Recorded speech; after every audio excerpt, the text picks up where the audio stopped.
What is going on, you guys? Welcome back to the channel. Now, right off the bat, I just want to say there are no mods that I'm going to be talking about that change the game, which is The Witcher 3, into Elden Ring. This is actually strictly all in the game, right? This is all into The Witcher 3 that not only PC players can do, but also console players can do to completely change their experience within The Witcher 3. I mean, in all honesty, the reason why I want to do this as well is because, you know, PC players do have a leg up when it comes to mods, and I see a lot of console players, you know, they feel left out. And I get it. Not a lot of people want to buy a PC. Some people are intimidated by PCs. So I wanted to create this where everyone can enjoy this experience. And honestly, it's a great way to do it. CDPR literally gave us the tools right in the game to change this, and it will drastically change your experience with The Witcher 3 when we jump right into it. So with that being said, if you guys are new to the channel and would like to help support the channel, you guys consider subscribing. If you like the video, a thumbs up is always appreciated. Now, the big game recently is FromSoft's newest game, Elden Ring, right? If you haven't played it, you most definitely probably heard about it. A lot of people claiming it's done something no other open world has done in years, meaning no quest logs, ways to track NPCs, which I think they did fix, or rather say just added in the newest update, where you can now see where NPCs are located after you find them, but whatever, right? But also no mini-map up in the right-hand corner, or anywhere anyway, just a compass to give general direction, kind of like something on the lines of Skyrim. But mostly what Elden Ring does good is just making players have to explore every nook and cranny and actually put in work if they really want to find the awesome in the game, whether that be gear, really cool hidden areas, or whatever. Just really giving exploration a whole new meaning. And of course, FromSoft's famous combat system is what really makes Elden Ring shine as well. But like I said, since they introduced a new open world feeling in Elden Ring, it has really craved the attention of many gamers. And I'm not putting down Elden Ring. I've literally saying hours upon hours, like, oh god, probably over hundreds of hours right now in Elden Ring. I've been really sinking into it until recently, Tiny Tina's. But my biggest point being is, how do you tailor The Witcher 3 into being a close experience like Elden Ring, right? I'm not talking about the combat system. I'm talking about how is it that you make The Witcher 3 not hold your hand, or not have to see that mini map, or all the points of interest on your map when you pull it up, you know, all the question marks. But what you can do in The Witcher 3 is literally tailor the game in the settings how you want. You can completely turn your HUD off if you want. You can turn off all points of interest. I'm telling you this right now. I do this most of the time, and because of playing Elden Ring so much, it literally made me miss The Witcher 3 even more.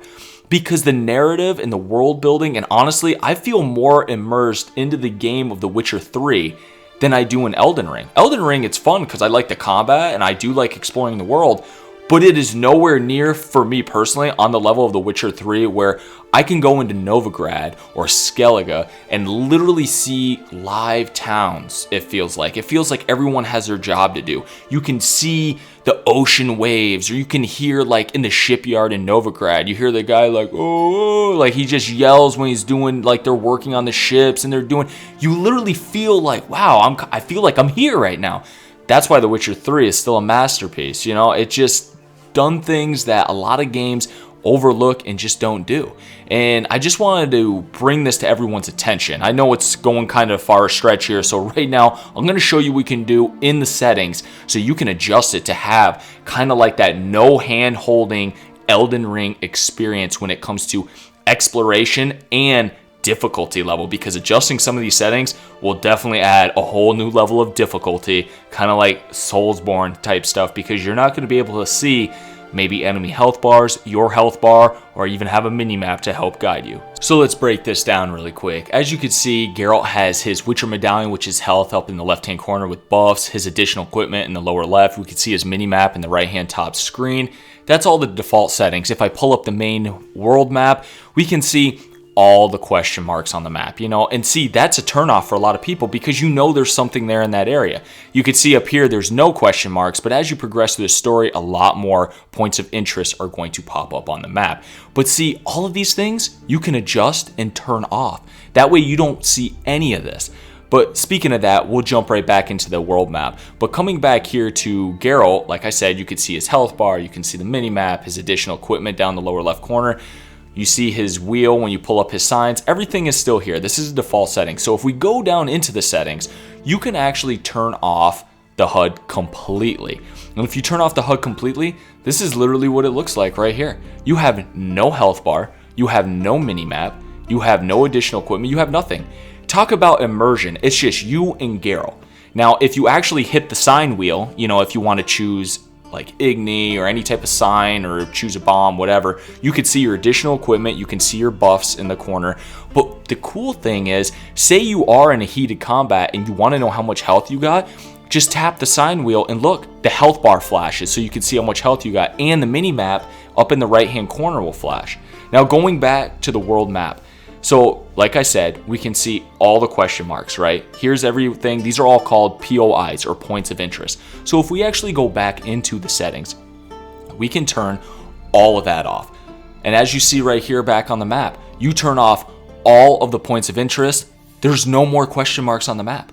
You don't even know where to go. If it's your first time playthrough, you literally have no idea. You have to go and experience and explore to find these areas. And the game will, when you stumble across, say, one of those question marks, even though they're not marked on your map, it will show that question mark or that area explored. So you can actually adjust in your settings if you want. Like here, undiscoverable POIs on the map turned off, but the completed position points of interest on the mini map I leave on. So once I've been there and completed it, I leave it on, but you can turn that off. See all these settings here, we can tailor and adjust how we want to experience the game. You can have this game so difficult, not by just adjusting the difficulty level within the settings, like between, you know, narrative, story type to be normal, or death or blood and broken bone, all the way up to death march with enemy upscaling on. I'm not talking about that difficulty. When you go in the settings and mess around with this, whether you want it to show your current buffs, like here, I turn the mini map off and my health bar on my Witcher medallion up on the left corner. So now it just shows my buffs and my additional equipment down on the bottom. And you could see, obviously, everything else right there. That's all I really need. But like I said, if I want to, I can turn all that off, the HUD. And if I want, all I got to do is tap my Witcher sign, my Witcher wheel, to pick whatever sign I want, and that way it flashes my health bar or my mini map. But when I zoom out and I look at the map, it still shows me where my quest line is. I can turn all that stuff off. I don't have to have any of that. But just doing that, because I do want a sense of general direction if I have a main quest line or side quest. And if you are a newcomer to the game, I don't recommend you guys doing this right off the bat. Unless you want to give it a go for it. But there's a lot of mechanics and there's a lot to this game. This is, I feel like, a lot more than pretty much what Elden Ring has. There's a lot more crafting, there's a lot more detail in this game than what Elden Ring has. Elden Ring just does such a good job at its world exploring, and I love Elden Ring. I think they did such a great job with that. But when it comes to the story and narrative, they don't even come close to The Witcher 3, even though they do have amazing lore. Don't get me wrong, Elden Ring has hands down some of the best lore out there, but you really have to read on that lore. It's not given to you, so to speak, and it's not saying like, oh, because you don't like to read. No, there's a lot of lore in The Witcher 3 that you have to read as well, but it's like CDPR combined them both, while Elden Ring made it more where if you want to know more about the world or know more about its bosses and enemies, you kind of have to read it. It doesn't have that storyline, or the NPCs don't really give you really good engaging side quests like here in The Witcher 3. So I wanted to combine a great game like Elden Ring with an amazing game like The Witcher 3. Going from The Witcher 3 being a 10 out of 10, I'm like, man, if we can do that, this is a 20 out of 10 game now, right? Which you can. And right here in the game as well, you can literally turn off enemy health bars if you want. And if you turn off the enemy health bars, it will, oh my god, dramatically change your experience with The Witcher 3. Why? Is because you really don't know how much health they got left. So in the beginning, you may be playing it cautious, and then you know when you get that enemy down to like the nitty gritty of health and you just want to finish them off, so you dive right in and try and wipe them out? Well, if you don't have an enemy health bar, you don't know how much health they got. So it makes you look at combat in a whole new sense, and it really does feel more engaging. And when I just roam around the world in The Witcher 3 with no HUD on, no mini map up in the corner, I tell you what, guys, it really makes a difference. I mean, you can literally see the signs, the signposts, the towns. You can listen to the NPC chatter, and they will actually give directions to certain points of interest within the game. That's amazing. The level of detail CDPR dumped into The Witcher 3 is hands down just an applaud. They really did an amazing job with this game, and that's why I wanted to cover this, to turning it into kind of a tailored version of Elden Ring, because a lot of people seem to forget CDPR gave us all of the tools to literally give you that Elden Ring experience. The only thing that's missing here really is just the combat side from FromSoft's games. You can literally turn off all that hand holding, the HUD, all that. You can adjust the HUD how you want, like I just showed you, and you can see the world through Geralt's eyes with no mini-map, no Witcher medallion for your health bar, none of that stuff. Just like in Elden Ring, you don't have all that stuff to guide you anywhere. It's just you in the open world of The Witcher 3. And that's why I hope you guys enjoy this video. If you have any questions or comments, be sure to leave them down on the bottom. I'll help you guys out, whatever you need. I know you guys are always working together down in the comments and helping each other anyway, but I'm always down there as well. With that being said, you guys can follow me on Twitter at HamboneGaming. And hey, let me know what you think about the previous videos about the new Witcher game that just was announced. Well, them working on the new Witcher game, right? So with that, I will catch you all on the next one. Later.